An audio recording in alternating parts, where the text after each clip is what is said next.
I want to show you a different way of thinking about leadership style. So if you think about what delegation really is, good delegation, it involves a certain amount of monitoring what's going on, and it also involves giving a certain amount of support. So when you delegate, you don't just walk away, you keep an eye on things occasionally, not all the time. And one of the questions is how much monitoring to do.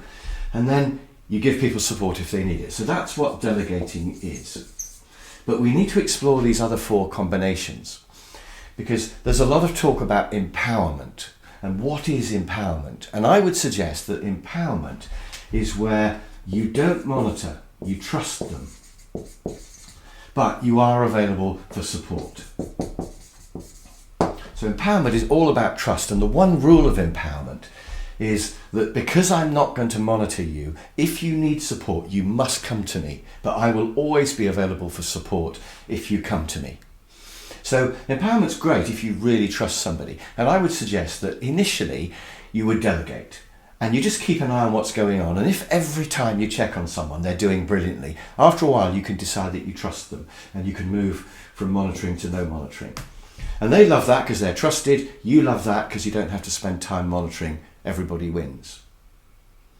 Now, abdication is where there's absolutely nothing. There's no monitoring, there's no support.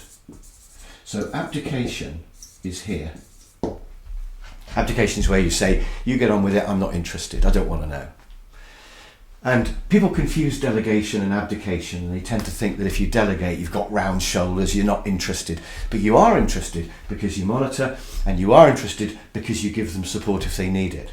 With abdication, you don't give them support, often because you don't even know that they need it because you're not monitoring. And you don't have this arrangement that you do with empowerment, where they can come to you and ask for support. They don't come because they know they're not going to get it.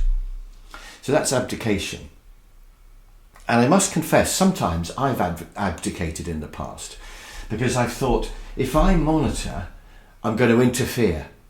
It's quite difficult to monitor and not interfere. You have to just let them do it. And if they're doing it 90% or 80% as well as you, that's fine, you've got to leave them. And sometimes we interfere, but we call it support when it's not really.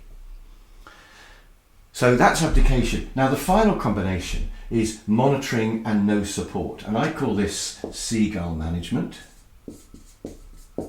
And these are the bosses who come flapping in, making lots of noise, poo all over everybody, and then fly away again.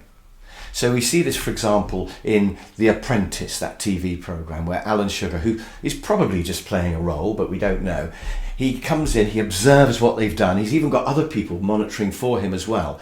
And then in the boardroom, they don't get any support. It's just, you did really badly, you're fired. And that's classic Seagull management, where you monitor, but you don't give people any support at all. It's easy to do if you're a macho manager. It doesn't give good results. Who'd want to work for a boss like that?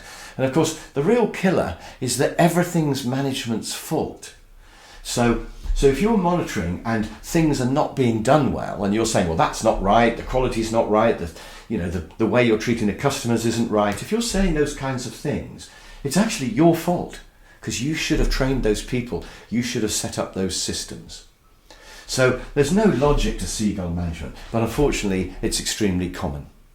So we don't want Seagull, we don't want abdicate. The two options to choose between are delegate and empower. And as I mentioned before, I would start with delegate, and once they've established a trustworthy track record, I would move them to empower. And remember, you can start by empowering people with quite small things, so you can let them make decisions completely, just in their own area, and then you can gradually empower them with bigger and bigger things. So that's my 4-box model of management styles.